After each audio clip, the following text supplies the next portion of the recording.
Most recent టైంలో ఒక పెద్ద కన్ఫ్యూజన్ క్రియేట్ అయింది చాలా మందికి. ఒక 85,000 ఆఫ్ వీసాస్ ని క్యాన్సిల్ చేసిర్రు because of social media vetting and a sort of DUI or felony case or any sort of reason ఉన్న వాళ్ళని వాళ్ళ వీసాస్ క్యాన్సిల్ చేసిర్రు అని చెప్పేసి వాళ్ళకి ఈమెయిల్స్ వస్తున్నాయని చెప్పేసి ఒకటి చెప్తున్నారు.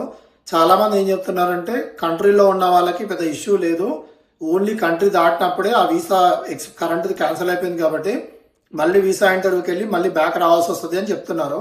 కానీ ఇక్కడ ఒక ప్రాబ్లం ఏముందంటే మీకు కరెంట్ కంట్రీలో కంటిన్యూ చేయొచ్చేమో, కానీ for example if your H1B is expiring next year some time June, okay, నీ వీసా క్యాన్సిలేషన్ అయిపోయింది అనుకో ఇండియాలో. సో ఈ 6 months తర్వాత నువ్వు H1Bని కంట్రీలోనే ఉండి అప్లై చేసినా కూడా దెర్ ఈజ్ ఎ పాసిబిలిటీ వాళ్ళు నీ వీసా ఎందుకు రివోక్ అయింది అని చెక్ చేసుకొని దాన్ని చెక్ చేసి మీ ఎక్స్టెన్షన్ ఇవ్వకపోవచ్చు కూడా, అట్లాంటి పరిస్థితులు ఉన్నాయి. సో అక్కడ ఈమెయిల్ వచ్చి వీసా క్యాన్సిల్ అయిందంటే ఇక్కడ పక్కా గ్యారంటీ ఉంటుంది కంట్రీలోనే ఛాన్స్ లేదు.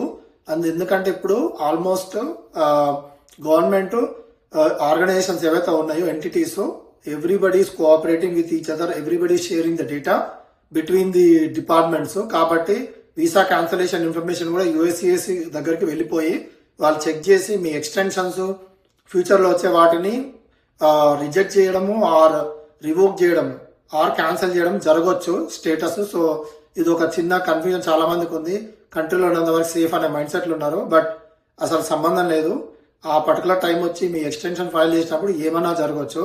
సో అన్నిటికీ ప్రిపేర్ అయి ఉంటే మంచిది. ఓకే, ఒకవేళ రిజెక్ట్ అయితే ఏంది, రిజెక్ట్ అవ్వకపోతే ఏంది.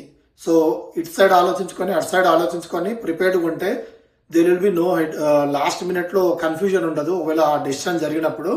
కాబట్టి ఇప్పుడున్న సిచ్యువేషన్లో ఎటైతే అటు ఇటైతే ఇటు ఉండేటట్టు మైండ్ని ప్రిపేర్ చేసుకోవడం మంచిది.